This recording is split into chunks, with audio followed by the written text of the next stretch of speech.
decoding management of iron deficiency anemia. So this is the outline of my talk today. So initially, I'll be talking about the burden of disease, some classical definitions of anemia that as a student we should know, and what are the typical and atypical features of iron deficiency, followed by lab diagnosis, management, and some thing about prevention. So as you all know, anemia is not a problem that is unique to India. It is a public health problem worldwide. It is present, especially in India and Asian and African countries, like you can see in this slide. And so according to the recent national survey, more than 50% of children with anemia, the cause is nutritional across the ages from 1 to 19 years of age. And if you subdivide them from 1 to 4-year age, nearly half of them are anemic, and among them, 3/4 are due to nutritional causes.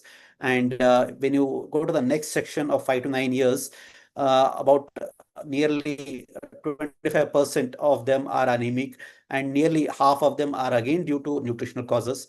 And similar thing in adolescent group, and most of them, their 3/4 are due to nutritional causes. So as we all know, as we uh, discuss about anemia, the most important thing about that we have to discuss is the nutritional causes are the most important causes. We might think we want to know about hemolytic anemias or inherited bone marrow failure syndromes or rarer difficult anemias, but as a country, we should know that nutrition anemia is the most common anemia, and we as a pediatrician should be able to treat it, diagnose it, and treat it properly, so that our burden of anemia comes down. So when you subdivide the nutrition anemias across age groups, you can see iron deficiency across all age groups, like you can see in this slide. But um, so see here, iron deficiency is a predominant deficiency when you see the 1 to 4-year age group, followed by you see nearly half of them in the 5 to 9-year and adolescent group also. Among the other nutrition deficiencies, vitamin B12 and folic acid deficiency are also common.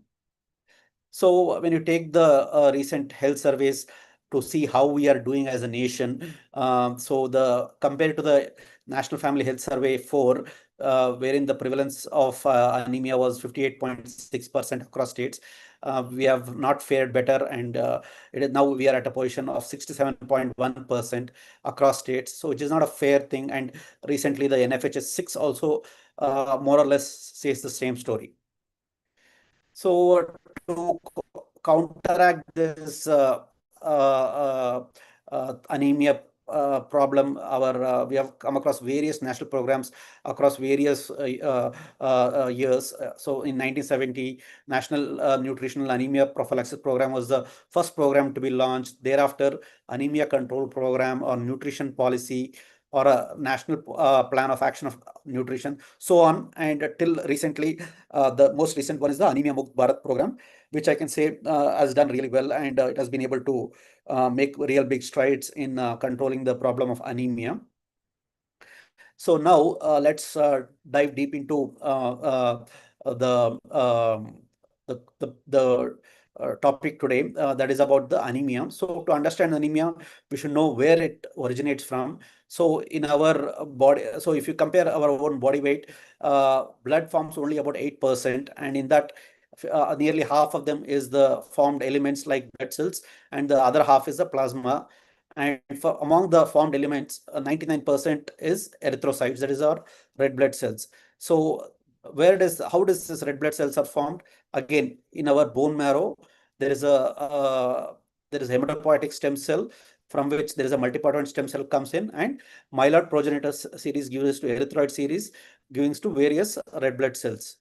So if this is the schematic representation of erythroblast differentiation that happens in the erythroblast island macrophage, and finally the perineurocyte nucleus is expelled, and enucleate form of red blood cell comes into the peripheral blood and does its action. So when you see anemia broadly, the causes of anemia can be divided into 3 causes. One is due to decreased production, third due to increased blood loss, and third is due to increased destruction. So these are the 3 main headings that you would like to remember the causes of anemia. So we today are interested in the decreased production. So imagine the bone marrow being a blood factory and a red blood cell or hemoglobin being the end product. The factory requires raw materials to produce the final product. So these are the raw materials, the iron, B12, folate. And today we'll be talking about more about iron. And other causes are hemoglobinopathies, marrow failure syndromes, infiltrating disorders. And like I said, destruction causes hemolytic anemias can be congenital, acquired, or intrinsic or extrinsic, which we'll not be discussing in this topic. So when it comes to anemia in children, so we wonder when to call anemia. So the National Nutrition Survey has published some age and sex specific hemoglobin percentiles, but these percentiles are slightly lower, 1 to 2 gram lower than that suggested by the WHO. So not yet accepted in various national health programs. So as you can see in this slide, across age groups from 6 months to around 11 years, if anything above 11 and 11.5 is considered non-anemic, and from 12 to 14 in the adolescent, more than 12 is considered non-anemic. And based on the hemoglobin setup, it can be further divided into mild, moderate, and severe. You can see, so anything less than 7 or around less than 8 in a younger age group is considered as severe anemia. So you as pediatrician should know these definitions to have proper cutoff of when to call a severe anemia or not. So then let's go into the iron deficiency anemia topic per se. So to understand iron deficiency anemia, we should understand the life cycle of iron. So when we consume iron in our nutrition, the most of the dietary iron is absorbed in the first part of the duodenum through DNMT3, the receptors, and then it is goes to the enterocyte, stays there for some while, and through the ferroportin it comes out and binds to the transferrin and is transported with this protein in the blood, and it's most of it's used to form the hemoglobin, like I discussed. And once this red blood cell undergoes 120 days of life, these are destroyed in the macrophage, and the iron is released back into the systemic pool. Apart from this, there are 1 to 2 milligram daily iron losses from skin shedding, sweat glands, and menstruation. So we should know that there are various forms of iron. The ferrous form, that is the heme iron, which exports to the plasma, and the ferric form, the non-heme iron, which is transported via transferrin, and ferritin, which is the intracellular iron storage. The main master regulator of the iron absorption is the hepcidin, which is produced by the liver. So when hepcidin increases, it inhibits iron absorption by blocking the ferroportin and release by degrading the ferroportin transporters. So it's a master iron regulator. So when it comes to risk factors for iron deficiency, in early infancy and later, so maternal. So if you talk about early infancy, maternal iron storage or iron deficiency, prematurity, and erythropoietin administration for anemia of prematurity, or a perinatal hemorrhagic event, all this could be a predominant thing that one should think about when you see a child with iron deficiency in this early age group. And infancy, of course, dietary factors play a major role. So especially exclusively breastfed infants with only milk as a predominant source of diet, having a lack of iron supplements as the most predominant cause of iron deficiency anemia in this age group. And low iron infant formulas, and feeding of unmodified cow's milk, goat's milk, or soya milk, and insufficient iron-rich complementary foods are also most common causes. And the other risk factors like cow's milk protein allergy causing GI blood loss, or a malabsorptive disease like celiac disease, or sometimes exposure to lead, which we underplay sometimes because many of these toys are painted and the children are chewing on it, and accidentally lead consumption leads to iron deficiency, which if not suspected will be difficult to diagnose.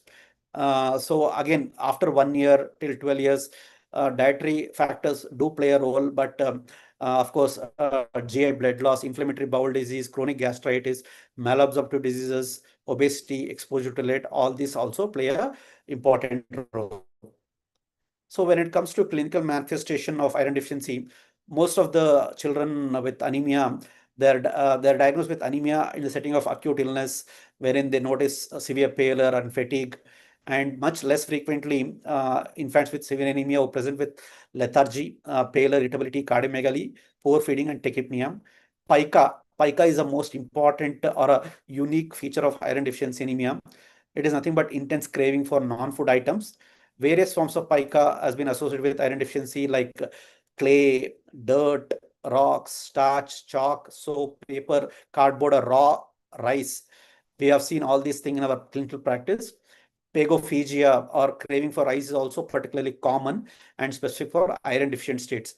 So apart from these symptoms, there are some atypical symptoms that iron deficiency can be associated with, like breath holding spells, pica, we have already discussed, febrile seizures, thrombosis, especially if is also with PNH, some cognitive impairment, developmental delay, or social emotional impairment.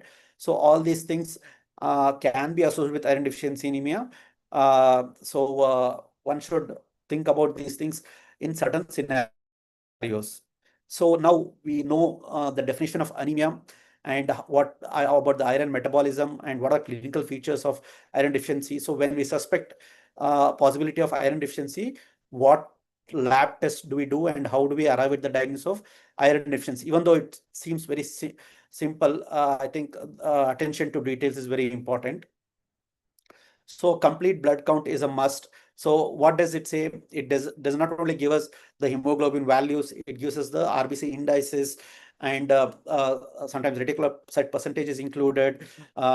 Then your when the one cell count is low, you have to look at the other cell counts like white cell and differential count, and of course the histograms and the peripheral smear.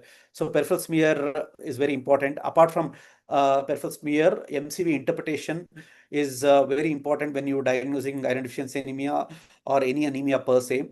So classically, iron deficiency anemia is with microcytic anemia. So what does microcytic anemia means? It is a lower mean corpuscular value. So you have to remember MCV values are different at different age groups. So less than 2 years, it is less than 70. More than 10 years, it is less than 80. But between 2 to 10, you have 70 femtoliters plus age in years. Like for 5 years of age group, the lower limit should be less than 75, 70 plus 5 in years. So peripheral smear is a very understated and most important clinical diagnostic clue when you're diagnosing iron deficiency anemia. So you see this microcytic hypochromic. So the hypochromicity is less than one third, more than one third in the RBCs. So size should be less than the smaller lymphocyte. So this is the classical representation of microcytic hypochromic anemia. So when it comes to microcytic hypochromic anemia, iron deficiency anemia, so once we see a low hemoglobin, a low MCV, and a peripheral smear suggestive of microcytic hypochromic, we are almost certain that we are dealing with iron deficiency when you see the history and everything. But it is always particular to such it's very important to identify the other markers, diagnostic markers like serum ferritin. So various guidelines have been reviewed, and the final thing is that ferritin is still the gold standard for diagnosing iron deficiency anemia. So what is the level? So there are two things you have to remember. So you have to remember that ferritin is a acute phase reactant. So whenever there is an inflammation, its levels goes up. So in the absence of active inflammation, for less than 5 years, if it is less than 12 microgram per liter, or more than 5 years, less than 15 microgram per liter, it is diagnostic of iron deficiency anemia. And in the presence of infection or inflammation, even serum ferritin less than 30 is considered as iron deficiency anemia in children. So this demarcation between presence or absence of active inflammation should be taken care of, and different age groups and different cutoffs also have to be kept in mind. So apart from this, we always have a tendency to do iron studies. So as we all know, there is a lot of day-to-day variability. So your consumption of food can have an effect on the iron studies. So all these things to lead to not recommending serum iron alone as a diagnostic workup, but to estimate the transfer saturation or total iron binding capacity. So is very important. So the most important iron studies when you come to diagnosis of iron deficiency anemia is to have the transfer saturation. So when you see a transfer saturation less than 16% with low ferritin or a low serum iron, it is 100% diagnostic of iron deficiency anemia. So apart from whatever we discussed, the MCV, the peripheral smear, and the ferritin and the transfer saturation, are there any new red cell parameters to diagnose or indicate iron deficiency anemia? So the reticulocyte hemoglobin equivalent so is one of the important parameters. So reticulocytes, as we know, are the younger RBCs. They have a very short lifespan. So measuring this particular reticulocyte hemoglobin equivalent helps determine the availability of iron to form the hemoglobin.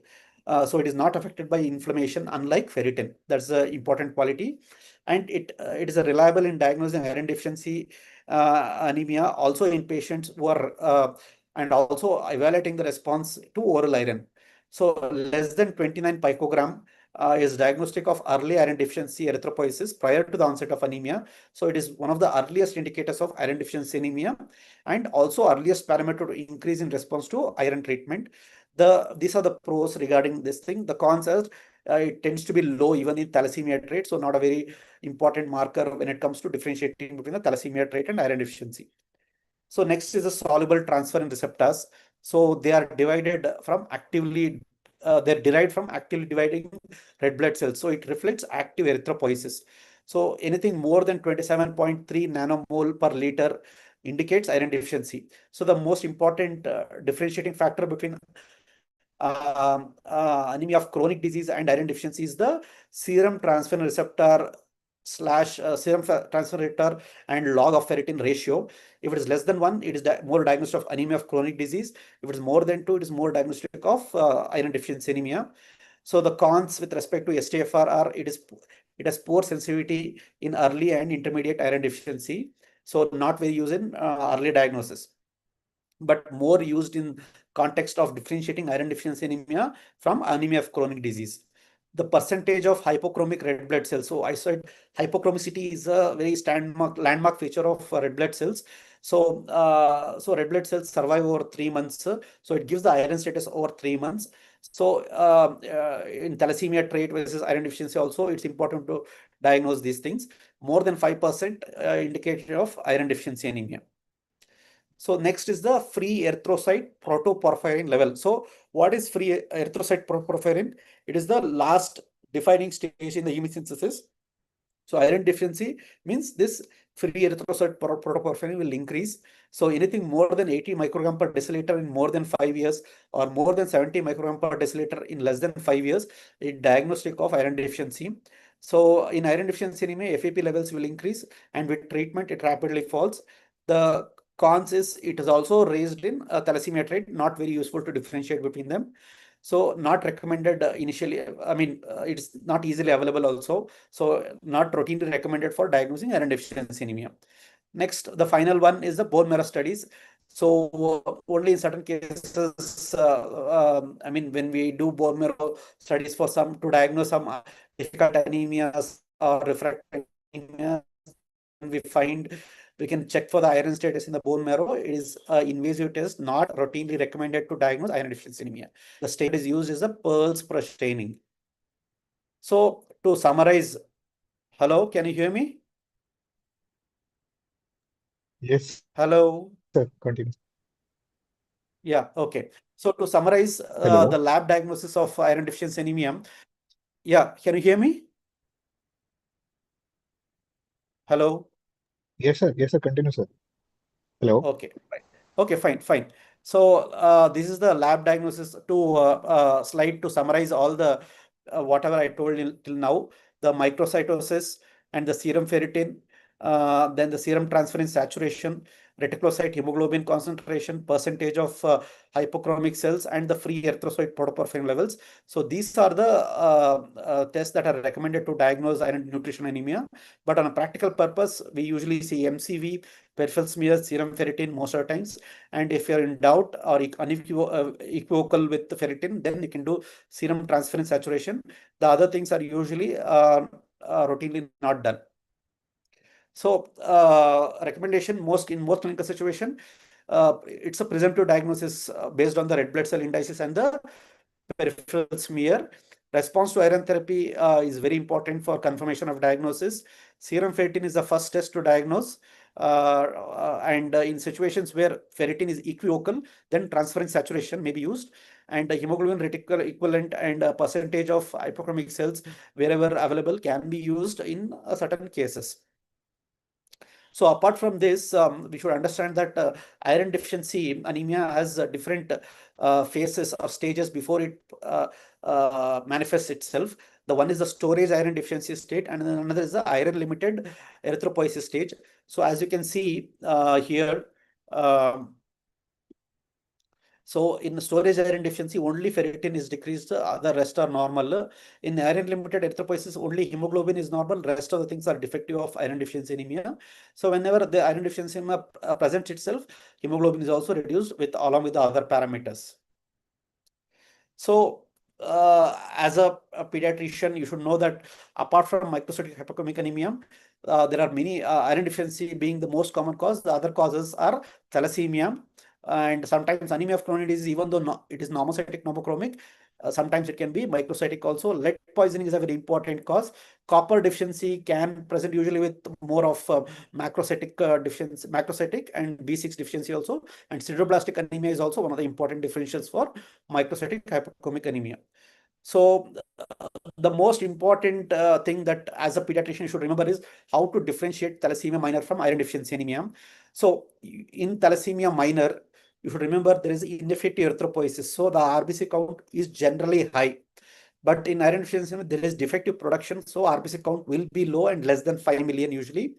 And in both beta thalassemia minor and iron deficiency, MCV is low.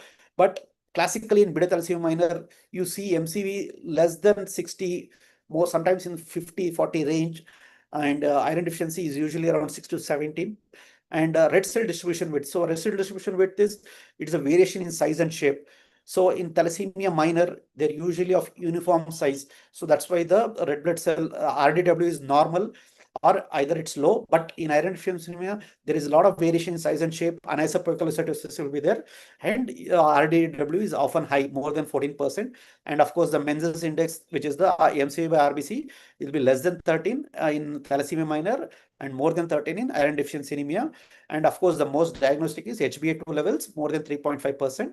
And iron deficiency, it will be low. So peripheral smear already I discussed. So apart from the microcytic anemia, you'll have this target cells, which are diagnostic of beta thalassemia trait. And of course, microcytic anemia will not have all these things. Sometimes pencil cells, these are the pencil cells that you can see in the iron deficiency anemia. So when you have microcytic anemia, serum iron profile will be able to differentiate most of these. So in iron deficiency anemia, your TIBCs will be increased, serum iron and serum ferritin will be low. And serum anemia of chronic disease, usually STFR by ferritin ratio is very important. And in sideroblastic anemia, the serum iron will be increased, serum ferritin will be increased. The total iron binding capacity will be normal. And you can confirm it by bone marrow by seeing the ring sideroblasts. And basophilic stifling is the most important thing. And TIBC will be reduced in lead poisoning. And of course, I discussed about thalassemia. So now we have discussed about the lab diagnosis of iron deficiency anemia. Let's go to the final part, that is the treatment of iron deficiency anemia. So what is the aim of treating this thing? So it should be comprehensive, restoration of hemoglobin to normal and repleting the body iron stores. So very important is these two things. Only hemoglobin should become normal, but also you have to replete the body iron stores. And and also identify the cause. So whenever you diagnose iron deficiency anemia, always tell yourself what is the etiology. Is it dietary? Is it blood loss? Is it malabsorption? So all this identification of the root cause of iron deficiency is very important. And always address the dietary modification whenever necessary, and periodic follow-ups to assess the therapeutic response, very important. So when it comes to oral iron is the most common form of iron that we use in pediatric patients. So it either comes in syrup or tablets. So we are always worried what kind of salt to use. There are so many salts in the market, various brands, what dose to use, high dose, low dose, or what is the periodicity, morning, evening, twice, thrice. So duration, 1 month, 2 month, 3 month follow-up and evaluation of non-responders, all these things will be discussed. So, like we know, there are various forms, and ferrous sulfate, ferrous fumarate, and iron amino acid chelates, and iron polymaltose complex, everything. So, you should remember that the elemental iron compound is different in all of this, and oral iron is most safe, effective, economical, and leads to rapid improvement in hemoglobin if administered in the correct dose and followed up appropriately. It is convenient for parents and is tolerated by almost all patients. So next is what dose to use. So initially, like we were using almost 5 milligram per kg, but now according to this JAMA studies, there is excellent response that we see with 3 milligram per kg. So even in adults, we use 60 milligram elemental iron. So that is equivalent to 1 milligram, 1 to 2 milligram per kg. So anything between 2 to 3 milligram per kg is the most ideal form of dose of iron deficiency anemia that you can use in treatment. And now whether it's single or divided, single is always best. Empty stomach is always best, but if you have any GI intolerance, then evening after dinner will improve the GI intolerance. And even though it may account for some of less bioavailability, single dose always better reticulocyte response. And so when you divide the dose, in the second dose of the day is absorbed less because hepcidin will increase, and it will prevent the iron absorption. So next is response to iron therapy in iron deficiency. So this is the most classical thing that we see, that within 12 to 24 hours of administration of iron in iron deficient patients, you see a subjective improvement in them. This is because of replenishment of iron enzymes, decreased irritability, increased appetite. So these are very important signs that you as a pediatrician should be aware and should look out for. And of course, within 2 days, you see a bone marrow response, a reticulocyte response in the next 2 to 3 days, peaking at 5 to 7 days. 7 to 10 days is when you see a small increase in hemoglobin, and after 10 days, further increase. 1 to 3 months is where you replenish the iron stores. So, to summarize the recommendation of iron deficiency treatment, ferrous sulfate, ferrous fumarate, or ferrous gluconate are the salts that are recommended. So, other prolonged release or entry-coated iron tablets or liposomal iron is not recommended. Dosage is usually 2 to 3 milligram per kg per day, along with folic acid if it is deficient, given up to 3 months after hemoglobin normalizes. And single daily dosing is recommended. Divided doses only in case of GI adverse effects. And while you are treating severe anemia, you should always call up for first follow up after 7 days to see the response. While patients with moderate and mild anemia can be followed after 2 weeks. So when to evaluate for non-response to oral iron? So moderate to severe anemia, no improvement. That is not no improvement of hemoglobin more than 1 gram per deciliter in 2 weeks. So you see at the end of 1 week, you may not see more than 1 gram, but you see further there is further fall or not, or whether there is a cardiorespiratory compromise or insufficiency that's happening. That is one thing that today also I saw a girl with adolescent girl with 5 hemoglobin. I just put her on iron and said I called her back after 1 week to see whether there is a low drop in the hemoglobin or stabilized or again improving. And mild anemia, if there is no improvement of more than 1 gram per deciliter in 4 weeks. So this is the situation when you start saying there is a no response to oral iron, provided the compliance is good. So most important thing is the compliance, and avoiding dietary inhibitors like milk or cake, tea, so that to rule out these confounding factors. And if this definition fits in, then you can call it as non-responders. So what to do for non-responders? You should think of malabsorption, celiac disease. So it can present with short stature, and malabsorption syndromes, H. pylori, autoimmune gastritis, anemia of chronic disease, other nutritional deficiencies, occult blood loss like CMPA, IBD, Meckel's, and look for other causes for microcytic hypochromic like beta thalassemia trait or iron refractory iron deficiency anemia. So most of these causes it's you come across easily, but iron refractory iron deficiency anemia is something which is very rare. And these are the various mutations that we can see in various levels, defect of iron transport, iron absorption, and everything. Recently, we diagnosed one case with TMPRSS mutation. So anemia with variable degree of microcytic hemoptysis, low normal to normal serum ferritin, and very low serum iron and transsaturation, inappropriately high serum hepcidin levels to the degree of anemia, and oral iron refractoriness as per the standard criteria. So then you should start suspecting it and do a whole exome sequencing to find out the TMPRSS6 gene mutation. So either it should be homozygous or component heterozygous. So treatment is IV iron bypasses this. So next is the parental iron therapy, which we don't generally use in pediatric, but in adolescents you might use it, or sometimes these are the indications for parental iron in children. So inadequate patient complaints, so causing a lot of gastric GI side effects. Ineffective oral iron is ineffective, like in IRIDA, and impaired absorption, celiac disease, autoimmune gastritis, post-gastric duodenal resections, and inadequate absorptions, iron losses are large and are continuous, like in GI bleed or post-surgery, need for rapid correction as in surgery, loss is excess the ability to deliver uterine bleeds, and because the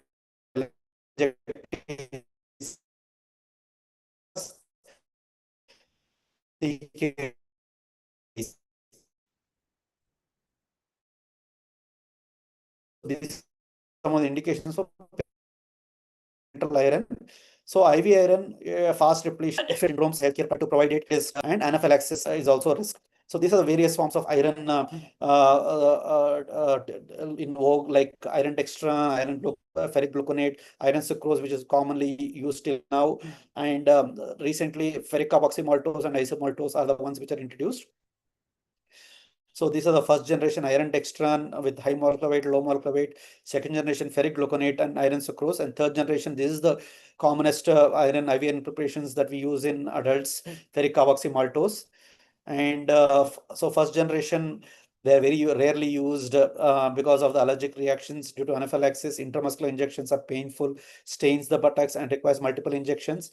And second generation, again, administered in low doses because a lot of labile iron complexes, more chance of free iron release, and more toxicity in higher doses.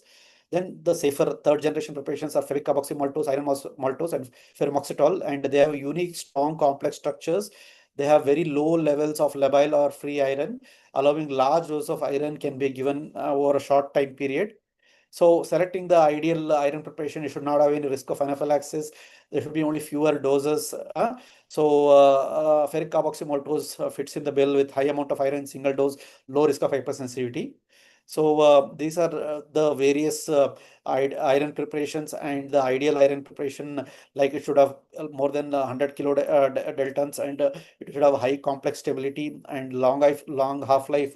pH should be neutral, isotonic osmolarity, low antigenicity, no requirement of test dose, and short time for injection. Maximum dose should be higher dose should be given. So all these things fit well into the ferric carboxymaltose. So so it's a type 1 parental iron, not associated with any dextran-induced hypersensitivity, can be administered in much higher doses, shorter infusion times. Iron is released slowly, avoiding toxicity and oxidative stress. Structural similarity to ferritin, deposited easily in the reticular cells. Test dose not required. Low immunogenic potential. So, like you can see in this thing, ferric carboxymaltose has the least labile iron content among all the IV iron preparations. So these are the different brands that are available. So to calculate the dose, we can use the classic Ganzoni formula that you can see in the slider, but the limitation is it is inconsistently used in clinical practice and underestimates the iron requirement with ongoing GI milligram per kg total dose of iron also can be calculated. So the limitation is allergic or infusional reactions, acute chest and back tightness, hypotension, wheezing, stridor, periorbital edema with iron dextrans. You can see this seen after test dose also. So more in patients with allergic diathesis, and patients are at risk of adverse effects. Pre-treatment with steroid may be beneficial. There is no published evidence of antihistamines, but we do use it sometimes. IM injections are painful. Permanent discoloration of the skin may occur. So the next, the last almost slide is the transfusion in nutritional anemia. So we don't generally transfuse PRBCs in nutritional anemia unless there is no cardiac decompensation that's happening, wherein rapid reduction of oxygen carrying capacity is vital for survival. So as per the WHO, the indication for blood transfusion for children are when the hemoglobin is less than 4 or hemoglobin between 4 to 6 associated with cardiac decompensation. Remember, you don't give it at a full 15 ml per kg here.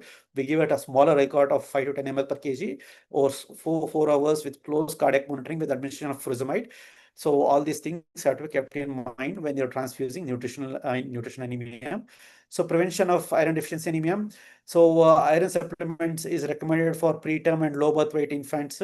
So this is the recommended dose that I discussed, and screening of the risk factors and screening for anemia at 9 to 12 months when they come for vaccination is very important. And intermittent IFA supplementation through anemia book program is recommended for all infants, preschoolers, school age, and adolescents. Delayed cord clamping is also recommended, and screening of siblings for anemia is also recommended. So these are some of the iron rich foods that we can use to avoid this thing, and these are the iron rich foods in the plant foods. So to conclude, all patients should be assessed for anemia clinically. Proactive approach: look for anemia, hemoglobin estimation at 9 months, while measles vaccination 5 years and adolescents should be done. And during first and second immunization visit, see if the infant is at high risk of anemia. Start iron if it is so. Emphasize exclusive breastfeeding only for 6 months. Spend time with mother on counseling. Counsel or review on complementary feeding. Use 9-month vaccination visit for this. Treat iron deficiency anemia with a single dose of iron, oral iron, 2 to 3 milligram per kg per day. Emphasize on need of therapy and complete duration of therapy, that is total 3 months, not just stop at 1 month. Even after the hemoglobin normalizes. Assess the response to iron replacement therapy. Document the response to treatment if biochemical industry is not done. So very important. That is a therapeutically it's diagnostic. Then investigate for the cause of non-response. Attached to Anemia Mukbarat program for prophylactic iron after completing therapy. Treat the underlying cause whenever you identify it, and look at the siblings for the presence of anemia or iron deficiency. Thank you.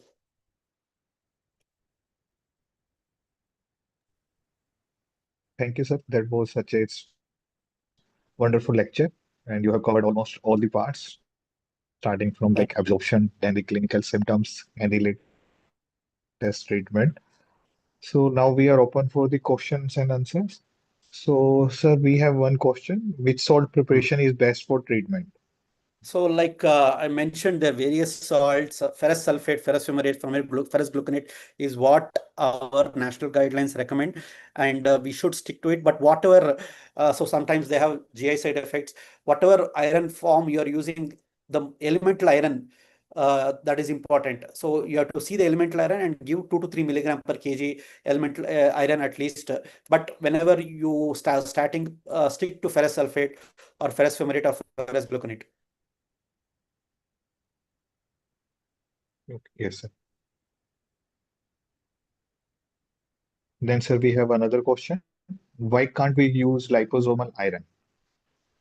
So again, liposomal iron, various studies have shown that the absorption of bioavailability is not so great, and uh, the recommendations are based on whatever RCTs and trials that have been done on various forms of iron, and based on this various guidelines and trials, our national guidelines has recommended only these three salts. Liposomal iron I have also personally used, but only in certain GI distress, GI side effect cases. But generally, it's not recommended. And for pediatricians, at least you should avoid, and you should start with ferrous sulfate and ferrous fumarate always. Yes, sir. Uh, any further questions?